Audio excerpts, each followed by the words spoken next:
الحمدللہ والصلاة والسلام علی رسول اللہ وعلی آلہ وصحبہ اجمعین اما بعد اعوذ باللہ من الشیطان الرجیم بسم اللہ الرحمن الرحیم ومن احسن قولا ممن دعا الی اللہ وعمل صالحا وقال انی من المسلمین رب اشرح لی صدری ویسر لی امری واحلل عقدۃ من لسانی یفقہوا قولی۔ میرے محترم مشائخ، میرے محترم بزرگوں اور میرے بھائیوں، السلام علیکم ورحمۃ اللہ وبرکاتہ۔ مجھے بے حد خوشی ہو رہی ہے کہ 33 سال بعد میں نہ ہی پاکستان میں واپس آیا ہوں، خصوصاً لاہور میں، اور وہ بھی قرآن اکیڈمی میں پھر سے 33 سال بعد میں نے قدم رکھا ہوں۔ ماشاءاللہ مجھے کافی ماشاءاللہ بے حد خوشی محسوس ہو رہی ہے، لیکن ساتھ ساتھ ڈاکٹر اسرار احمد صاحب رحمہ اللہ کمی بھی محسوس ہو رہی ہے۔ اور اکثر جب میں پاکستانیوں سے ملاقات کرتا ہوں تو وہ اکثر کہتے ہیں کہ جب ڈاکٹر اسرار احمد صاحب زندہ تھے تو ہم نے ان کی اتنی قدر نہیں کی جتنے کرنا چاہیے، لیکن ابھی جو وہ کہتے ہیں تقریر میں، ابھی ہمیں احساس ہوتا ہے۔ اور جیسے کہ آپ جانتے ہوں گے کہ میں شیخ احمد دیدہ صاحب سے متاثر ہو کے جب میڈیکل کالج میں تھا 1987 دسمبر میں ان سے ملاقات کی، اور تقریباً 3.5 سال بعد میں ڈاکٹر اسرار احمد صاحب سے ملاقات کی۔ یہ دونوں شخص تھے جو مجھے متاثر کیے، اور ان کے وجہ سے میں ڈاکٹر آف باڈی سے ڈاکٹر آف سول بنا، جسم کے ڈاکٹر سے روح کا ڈاکٹر۔ جب دیدہ صاحب سے متاثر ہوا میں، تو اس کے بعد میں اسلامک ویڈیو کیسٹس باقر جتنے باقی مقررین تھے ان کی سننے لگا، اور اکثر انگریزی میں سنتا تھا۔ واحد اردو تقریر اگر سنتا تھا تو ڈاکٹر اسرار احمد صاحب، کیونکہ مجھے شوق تھا ویڈیو کیسٹ کلیکٹ کرنے کا۔ تو جب میں امریکہ گیا تھا اور باقی دیگر ممالک، تو وہاں مجھے ڈاکٹر صاحب کی کیسٹ ملے، اور اس کے بعد اگر میں اردو میں میرے لحاظ سے ان کے علاوہ میں کسی اور کی ویڈیو کیسٹ نہیں دیکھا، میں تھوڑا چند منٹ ہو سکتا ہے۔ ڈاکٹر اسرار احمد صاحب کی اردو فصیح تھی، لیکن پھر بھی دل کو چھوتی تھی، اور میرا شوق رہا جب میں دیدہ صاحب سے متاثر ہوا، ایک شوق تھا کہ جتنے بھی علماء ہیں ان سے ملاقات کروں۔ تو شوق نے مجھے 1951 میں پاکستان لے کے آیا، اور 1991 میں قرآن اکیڈمی آیا اور ڈاکٹر اسرار احمد صاحب سے ملا۔ اور جب انہوں نے مجھے پوچھا بیٹا آپ پاکستان کیوں آئے، تو میں نے کہا کہ یہاں اسلامک ادارے ہے، آپ سے ملنے آیا اور اسلامک ادارے کو دیکھنے کے لیے آیا۔ تو انہوں نے کہا پاکستان میں ادارے تو بہت ملیں گے لیکن اسلام نہیں ملے گا۔ تقریر کے پہلے کہنا چاہتا ہوں کہ آپ جانتے ہیں کہ میری تعلیم انگریزی میں ہوئی ہے، تو اور اردو پہ مہارت نہیں ہے، تو ظاہر ہے کہ اگر اس میں کچھ غلطیاں ہوں گی تو اسے آپ نظر انداز کیجیے۔ اور خصوصاً آپ ڈاکٹر اسرار احمد صاحب رحمہ اللہ کو سنتے ہیں تو میری اردو تو ایک دم اپوزٹ، ایکسٹریم۔ تو جب یہاں ان سے ملاقات کی، گفتگو تو کئی ہوئی، لیکن سب سے جو اہم مدعا تھا، انہوں نے پوچھا کہ اور میں MBBS سے فارغ ہوا تھا اور میں انٹرنشپ کر رہا تھا۔ انٹرنشپ کرنا ضروری 1 سال کے لیے، 4.5 سال کی پڑھائی ہوتی ہے، 1 سال کا انٹرنشپ تھا۔ اس ٹائم میں پاکستان چند ہفتوں کے لیے آیا تھا۔ تو انہوں نے کہا آپ کیا کرنا چاہتے ہیں، تو میں نے کہا کہ میں سرجن بننا چاہتا ہوں، اور کیا میں دائی دونوں ساتھ میں کروں گا، سرجن بھی بنوں گا دائی بھی کروں گا۔ تب ڈاکٹر صاحب نے کہا کہ میں نے 7 سال کوشش کی ڈاکٹر اور دائی دونوں بننے کی، لیکن میں ناکامیاب رہا۔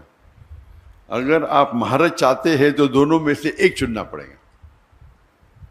اور وہ ایک نصیحت تھی جو ہو سکتا ہے میری زندگی کو بدل دی. اور جب میں واپس گیا، جب میں والدین سے کہا، پہلے ارادہ تھا کہ جب میں ماسٹرز کروں گا سرجری میں تو ہفتے میں آدھا دن چھٹی ملتی ہے، 24 آپ کو ہاسپٹل میں رہنا چاہیے. جب آدھا دن چھٹی ملیں گی اس ٹائم 2 گھنٹہ میں دعوتی کام کروں گا. ہم نے ادارہ قائم کیا تھا اسلامک ریسرچ فاؤنڈیشن 1951 میں، 1991 میں. تو میرا تصور تھا کہ ہفتے میں 2 گھنٹہ دوں گا ادارے کے لیے، باقی ٹائم میڈیکل کے لیے. والدین نے کہا نو پرابلم. پھر میں نے کہا کہ میں روز 2 گھنٹہ دینا چاہتا ہوں. پھر میرا ارادہ بدل گیا کہ میں ابھی سرجری نہیں کروں گا. سرجری میں 24 گھنٹہ رہنے پڑتا ہے. اگر میں ریڈیولوجی کروں تو 24 گھنٹہ رہنے کی ضرورت نہیں. تو میرا ذہن تبدیل ہو گیا، ریڈیولوجی کروں گا، اس کے اندر 24 گھنٹہ ہاسپٹل میں رہنے کی ضرورت نہیں. اور میں نے کہا میرے والدین سے، میرے والد بھی ڈاکٹر تھے، میرا بھائی بھی ڈاکٹر تھے، ریڈیولوجی کروں گا اور پھر روز 2 گھنٹہ دعوتی کام کروں گا. والدین نے بولا نو پرابلم، جیسے آپ کی مرضی. پھر چند ہفتے اور گئے اور اس وقت ہم نے قائم کیا ایک پیتھولوجیکل سینٹر جو میں اور میرے بھائی 50% پارٹنر تھے، اسے قائم کیا. اور پھر میں نے کہا کہ ابھی 50% میڈیسن 50% دعویٰ کریں گے. والدین نے کہا نو پرابلم. پھر میں نے کہا 2 hours میڈیکل کریں گے اور باقی ٹائم دعویٰ کریں گے. بھائی نے بولا نو پرابلم، والدین نے بولا نو پرابلم. پھر میں بولا فل ٹائم دعویٰ کروں گا. اور یہ سارا سلسلہ 1 سال سے کم میں ہوا. ایسا نہیں کہ 5 10 سال بعد، میں بھی 8 9 مہینے میں. اور میرے بھائی نے کہا مجھ سے کہ آپ اپنی زندگی وقف کرو، آپ 50% پارٹنر ہیں، آپ کو آنے کی ضرورت نہیں، 50% آپ کو شیئر مل جائیں گے. میں نے کہا نہیں بھی دے چلے گا. یہ بھائی نے کہا آپ 50% مل جائیں گے. تو وہاں سے سلسلہ شروع ہوا. بات واپس سے آتے ڈاکٹر عیسیٰ احمد صاحب رحم اللہ، جو ان کی ایڈوائس تھی کہ اگر دائی کو سکسیزفل ہونا ہے، جو آپ کی ضرورت کی چیزیں ہیں اسے کم کرو، اپنی ریکوائرمنٹس کو کم کرو تاکہ کوئی بھی آپ کو اس پہ محتاج نہ رہنے پڑے. اگر آپ کی ضرورت زیادہ ہے تو پھر آپ کو شاید زیادہ پیسہ لگے گا، 10 لاکھ مہینے کا لگے گا، 20 لاکھ لگے گا. پھر 10 لاکھ نہیں ملیں گے تو آپ دوسری بات کریں گے. اگر آپ کو حق کی بات کرنا ہے اور اپنی زندگی وقف کرنا ہے تو اپنی ضرورت کو کم کرو یا ریکوائرمنٹس کو کم کرو. اور یہ جو نصیحت انہوں نے مجھے دی، اس کو میں نے دل میں سنبھال کے رکھا. اور آج بھی میں کہتا ہوں، جب میں نے دعوتی کام شروع کیا تو فیملی کا فل سپورٹ تھا، تو کام کرنے کی ضرورت ہی نہیں تھی. لیکن پھر بھی مجھے کئی شوق ہے، تو تقریباً میں دن میں ایوریج 14 سے 15 گھنٹہ دعوتی کام کرتا تھا. یہ میں بات کر رہا ہوں کہ میرج کے بعد. جب شادی کے پہلے میں تقریباً 9 10 گھنٹے دیتا تھا دعوتی کام میں. تو لوگ نے کہا کہ شادی کرو گے تو ٹائم کم ہو جائے گا. تو اسکول میں سیکھا تھا وین ڈائیگرام. وین ڈائیگرام مطلب ایسی چیز کرو جو 2 چیز ایک ساتھ میں ہو. تو میں نے ضائعہ سے شادی کی. اور جو اللہ کے رسول کی حدیث ہے کہ شادی کرنے کے لیے 4 چیز انسان دیکھتے ہیں. ایک ہے بیوٹی، خوبصورتی، ایک ہے دولت، تیسری ہے نوبلٹی، خاندان، اور چوتھا ہے ورچیو، دینداری. اور سب سے اہم ہے دینداری، تقوی. تو یہ کرائٹیریا لے کے میں نے ایک ایڈ کیا کہ دائی ہونا چاہیے، دینداری اور دائی. بیوٹی نو پرابلم، خالی ریپلسو نہیں ہونا چاہیے. دولت کی ضرورت نہیں، خاندان نو پرابلم. تو ایک ہی کرائٹیریا کیا دیندار ہونا چاہیے لیکن دائی ہونا چاہیے. ایک کرائٹیریا ایڈ کر دیا، کوئی لڑکی نہیں ملی 2 3 سال تک. تو میری بہن وہ انٹرویو لیتی تھی، تو ایک لڑکی کو پاس کیا، تو آپشن تھا ہی نہیں نا. تو ہم نے ممبئی سے پونا گئے اور سب سے پہلے بار میری ہونے والی اہلیہ سے ملا. اور الحمدللہ بسم اللہ کی اور اللہ نے اس میں برکت دی. شادی کے بعد 9-10 گھنٹے کے بدلے ہم 12 گھنٹے دینے لگے، کیونکہ جب ہم گفتگو کرتے تھے تو دعوتی کام کے بارے میں کرتے تھے. وین ڈائیگرام تھا، اس کا مطلب نہیں بیوی کو ٹائم نہیں دیتا تھا. میں اکثر دائی دیکھیں گے بیوی کو ٹائم ہی نہیں دیتے. تو عام لوگ جو بیوی کو ٹائم دیتے اس سے میں کئی زیادہ دیتا تھا، کئی زیادہ. اور عام لوگ جو اپنے پیشے میں کام دیتے 8 گھنٹہ 9 گھنٹہ، تو میں دیتا تھا 13-14 گھنٹے، 1.5 گنا. لوگ نے بولے بچے پیدا ہوئیں گے تو آپ کو پتہ چل جائے گا، بچے پیدا ہوئیں گے تو پھر آپ ٹائم کم دیں گے. جب بچے پیدا ہوئے، جب میری بیوی کے شادی کرنے کے بعد ہم نے شروع کی ladies wing, Islamic dress foundation کی لیڈیز ونگ، اور وہ بن گئی اس کی صدر، لیڈیز ونگ کی صدر، اور ادارے کو آگے بڑھائے. بچے پیدا ہوئے تو ہم نے اسکول شروع کیا، اسلامک انٹرنیشنل اسکول. تو اسکول کے اندر میری اہلیہ پرنسپل تھی، میرے بچے تھے، تو 3 in 1 وین ڈائیگرام میں 3 سرکل، بیچ میں تینوں کو ٹائم دے رہے، اور ساتھ میں اوپر اللہ ہے، اللہ سینٹرڈ. تو مین تو اللہ سینٹرڈ ہے. پھر میں ماشاءاللہ 15 گھنٹے دینے لگا. ہم جب جاتے ہیں کبھی ابھی دعوتی پروگرام پہ، ابھی تو میرے بچوں کی شادی ہو گئی، لیکن اس کے پہلے جب جاتے تھے 5 جاتے تھے، میں اور میرا بیٹا عام پبلک میں خطاب کرتے، میری اہلیہ اور میرے دونوں بیٹیاں کرتے تھے، خصوصاً خواتین میں. تو پروگرام ہوتا تھا سپوز 2 ہفتے کا، تو 10 دن یا 9 دن ہم خطاب کرے، پھر 2-3 دن وی یوزڈ ٹو ایون انجوائے، سیر کرتے تھے، سائٹ سینگ کرتے تھے. تو یہ 3 in 1 4 in 1 تھا. اللہ کی دعوت بھی دیتے تھے، اور سال میں تقریباً منیمم 2 بار تو انڈیا میں گھومتے تھے اور 2 بار آؤٹ سائڈ انڈیا، منیمم تھا. یہ اکثر 3 بار ہوتا تھا، اس میں سے 3 بار میں سے 2 بار تو مکہ ہوتا تھا. تو اگر ہم اللہ کے راہ میں نکلنا چاہتے تو ضروری ہے کیا ہے، جو آپ کا ہم سفر، آپ کا ساتھی، آپ کی اہلیہ جو آپ چنتے ہیں، اس کا نظر سیم رہا تو انشاءاللہ آپ کو مقبلیں زیادہ ملیں گی اور وہ آپ کو ساتھ دیں گی. اور اس ٹرپ میں بھی وہ ساتھ میں آنے والی تھی، لیکن کیونکہ میری بیٹی کو کچھ 1 ہفتہ پہلے، بالکل 1 ہفتہ پہلے، 1 دن کم، 15 سپٹمبر کو بیٹا ہوا، تو اسی لیے میری اور کی طبیعت ذرا خراب ہو گئی، تو میری اہلیہ رک گئی، اور وہ انشاءاللہ آج رات کو آنے والی ہے. تو ان کے بھی پروگرام ہونے والے تھے کراچی میں، لیکن اس کو پوسٹ پون کیا. جی ہاں، الحمدللہ. تو کہنے کی بات ہے کہ ڈاکٹر عیسیٰ احمد صاحب رحم اللہ کہتے تھے کہ اپنی ضرورت کو کم کرو. تو آج کی تاریخ میں ہمیشہ کہتا ہوں کہ میری اور میری اہلیہ کا ریکوائرمنٹ صرف $500 ہے مہینے کا، بس. میں نے آپ کے اس میں تقریباً 1,30,000 ہے، کچھ ہوگا، 1 لاکھ بکس آنا تھا، پاکستانی 1 لاکھ کم ہے. اور یہ میری اور میری اہلیہ کے بارے. وہ الگ بات ہے کہ دعوتی کام میں جب ٹریول کرے تو میں خود پیسہ بھرتا ہوں، اس کے اندر خرچے اور ہوتے ہیں، لیکن خصوصاً پرسنل لائف کے لیے $500 کافی ہے. اللہ نے نوازا کہ میں تجارت کرنے لگا. مہینے میں تقریباً 2 یا 3 دن مطلب ایوری آلٹرنیٹ ڈے 1 گھنٹہ 2 گھنٹہ.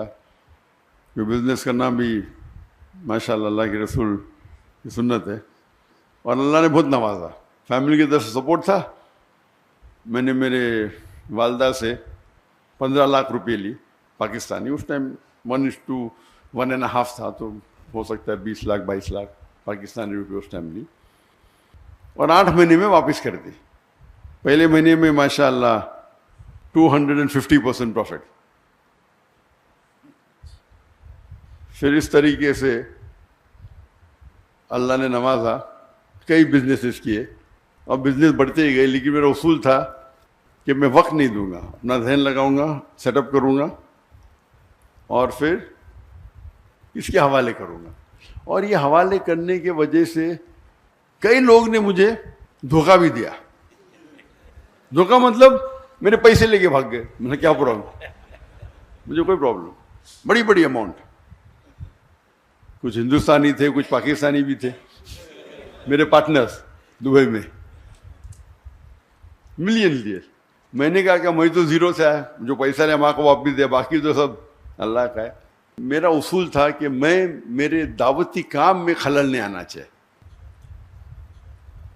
پیسے کے تو کیا پرابلم, کوئی پرابلم نہیں, اللہ ہی دے رہا ہے, اللہ دیا تھوڑا واپس دیتا ہے دیکھنے کے لیے کہ اب دعوت چھوڑتے کیا نہیں. اللہ ٹیسٹ کرتا ہے آپ کو, پیسے دیا پھر لے لیتا ہے, ابھی کیا کریں گے, ہم چھوڑ دیں گے دعوت کیا.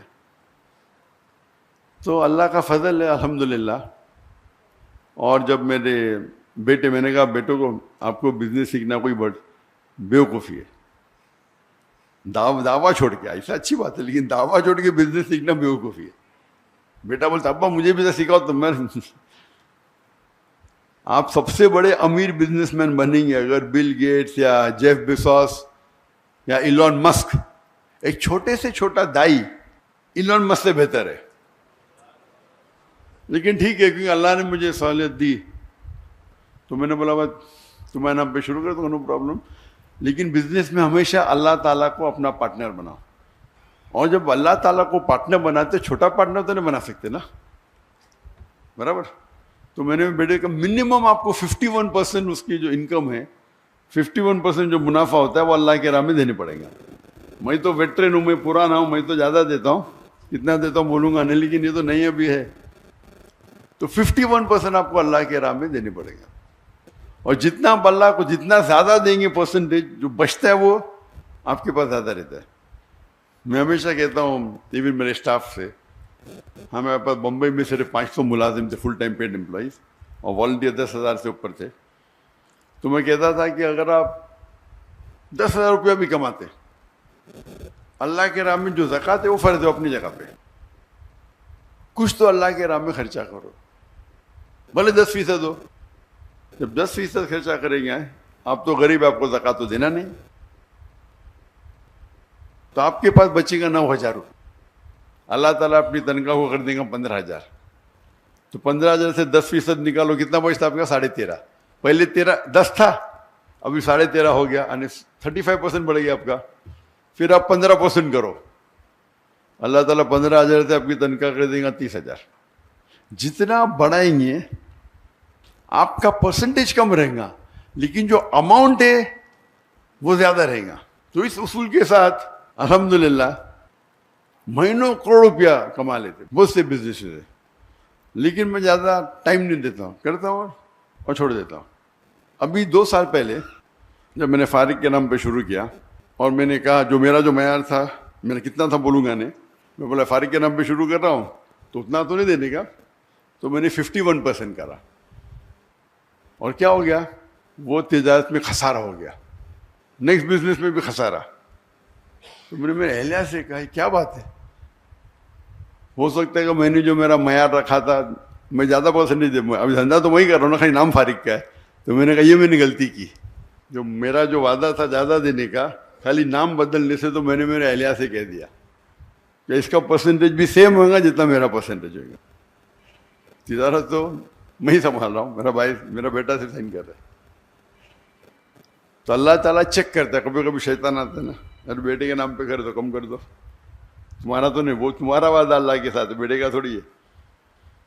تو اگر اللہ کے راہ میں آپ خرچ کریں گے, جس طریقے سے ڈاکٹر اسام صاحب کہتے تھے اللہ کے بینک میں ڈالو, جب چاہے واپس لے سکتے ہیں آپ. سب سے بہتر آپ اگر کس کو لون دے سکتے ہیں, جو اللہ تعالیٰ فرماتے کہ کون ہے جو اللہ کو قرض دے سکتا ہے. کیا اللہ کو قرض کی ضرورت ہے؟ بالکل نہیں. یعنی اللہ تعالیٰ جس طریقے سے ڈاکٹر صاحب کہتے تھے کہ اگر والد اپنے بیٹے کو کچھ پیسے دیتا ہے, ₹1,00,000, اور پھر پوچھتا ہے کہ 5,000 دو, وہ چیک کر رہا ہے دیں گے کیا نہیں, اسی طریقے سے اللہ تعالیٰ فرماتے کیا کون ہے وہ جو اللہ کو لون دیں گا اور اللہ اس کو ملٹیپلائی کریں گے. اللہ تعالیٰ فرماتے سورہ بقرہ میں سورہ 2 آیت نمبر 261, آپ اگر ایک دانہ اللہ کو دیں گے, اللہ تعالیٰ 7 بوٹے دیں گا, ہر بوٹے پہ 100 دانے, یعنی 700 گنا. بزنس ٹرمنالوجی میں 70,000%. کون سے دھندے میں آپ کو 70,000% ملے گا؟ تو اگر آپ اللہ سبحانہ و تعالیٰ کو اپنا پارٹنر بنائیں گے تو آپ دیکھیں گے کہ آپ محفوظ ہے. وہ فرض تو 2.5% ہے, لیکن زیادہ دینا تو حرام نہیں نا، افضل یہ، تو جتنا آپ زیادہ دیں گے اتنا کم ہے. یہ اللہ پہ توقع ہے. اور الحمدللہ جیسے میں جب ڈاکٹر صاحب سے ملا، میں نے شروع میں سوچا تھا کہ میڈیکل ڈاکٹر سب سے بہترین پروفیشن ہے. جس طریقے سے ڈاکٹر اسرار احمد صاحب رحمہ اللہ سوچتے تھے کہ ڈاکٹر سب سے بہترین پروفیشن ہے انسانوں کا علاج کرنا، ان نے ڈاکٹری چنا تھا نہ کہ پیسے کمانے کے لیے. اسی طریقے سے میں نے بھی چنا تھا. جب قرآن مجید کو پڑھا، اللہ تعالیٰ فرماتے ہیں جس آیت کو میں نے شروع میں تلاوت کی، سورہ فصیلت چیپٹر 41 ورس 34، ومن احسن قولا ممن دعا الی اللہ وعمل صالحا قال انی من المسلمین، کہ کون شخص ہے بہتر شخص ہے لوگوں کو اللہ کی طرف بلاتا ہے، اچھے اعمال کرتا ہے اور کہتا ہے کہ میں مسلم ہوں. تو سب سے بہترین جو پروفیشن ہے وہ دائی کا.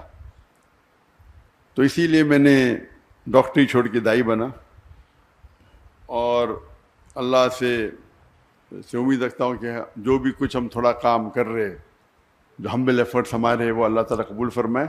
اللہ سے دعا کرتا ہوں کہ ہم سب کو انشاءاللہ آخرت میں جنت میں اٹھائے. وآخرت دعوانا الحمد رب العالمین. السلام علیکم ورحمۃ اللہ وبرکاتہ. جو حضرات بھی یہاں تشریف لائے ہیں، کافی انہوں نے انتظار بھی کیا. پروگرام میں بھی کچھ تھوڑی سی تبدیلی ہوئی، لیکن آپ حضرات کی محبت. ذرا تشریف رکھیے، ابھی کوئی کسی قسم کی ہلچل نہیں ہونی چاہیے، بیٹھے رہیں. تو دل کی گہرائیوں سے میں ڈاکٹر ذاکر صاحب کا انتہائی مشکور ہوں. بلکہ ایک صاحب سے گفتگو ہو رہی تھی تو میں نے ان سے یہ کہا کہ ڈاکٹر صاحب دوسرے لوگوں کی دعوت پر ان کے ہاں تشریف لے گئے، جبکہ یہاں ہمارے ساتھ معاملہ یہ تھا کہ خود ڈاکٹر صاحب کی اپنی خواہش تھی کہ قرآن اکیڈمی آئیں گے. تو میں سمجھتا ہوں اس حوالے سے جو حضرات بھی یہاں موجود ہیں بہت خوش قسمت ہیں. کم سے کم ایک ملاقات اور ایک اس ایسی بابرکت محفل میں کہ جس میں آپ نے بہرحال جو انتظار کیا وہ بھی اللہ کے ہاں یقیناً ماجور ہیں آپ حضرات. تو بہت ہی میں شکریہ ادا کرتا ہوں. اور وقت کی ایسی جسے آپ کہیے کہ وہ ٹائٹ ہے کہ اب آگے ڈاکٹر صاحب کو کہیں اور بھی پہنچنا ہے، تو آپ حضرات سے میں بس اس سے زیادہ اور کچھ نہیں کہتا. اللہ تعالیٰ آپ حضرات کا آنا بھی اپنی بارگاہ میں قبول فرمائے، اور بہت ہی دعائیں ہیں محترم ڈاکٹر صاحب کے لیے بھی، اور ان کے کام میں اللہ تعالیٰ برکت عطا فرمائے.